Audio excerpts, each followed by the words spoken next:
Avoiding the pitfalls of slang. Stay respectful.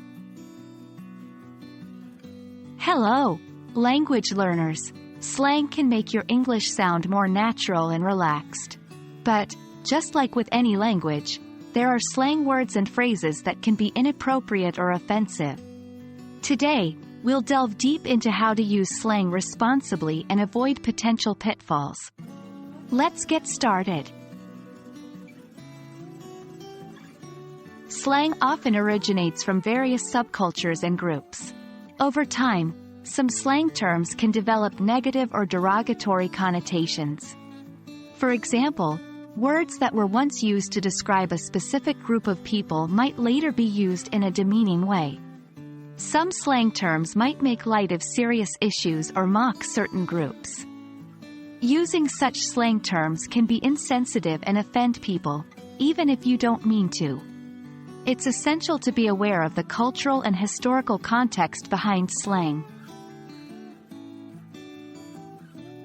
To avoid using inappropriate slang. 1. Educate yourself. Be curious about the origins and meanings of words. If you're unsure about a term, research its background. 2. Be observant.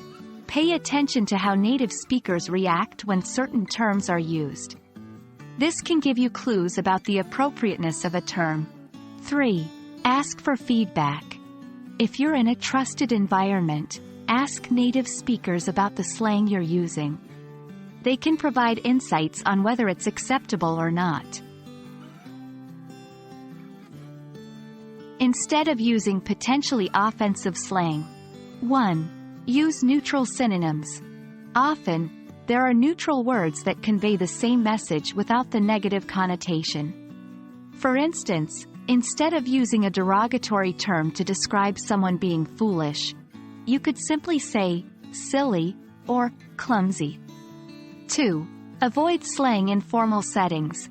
Especially when you're in professional or unfamiliar environments, it's safer to avoid slang altogether. 3. When in doubt, leave it out. If you're unsure about a slang term's appropriateness, it's better to opt for a more commonly accepted word or phrase. Navigating the world of slang can be tricky, but with awareness and understanding, you can use it to enrich your English without causing offense. Remember, language is powerful, and with great power comes great responsibility. We hope this guide helps you tread the slang waters more confidently. Happy learning and stay respectful out there.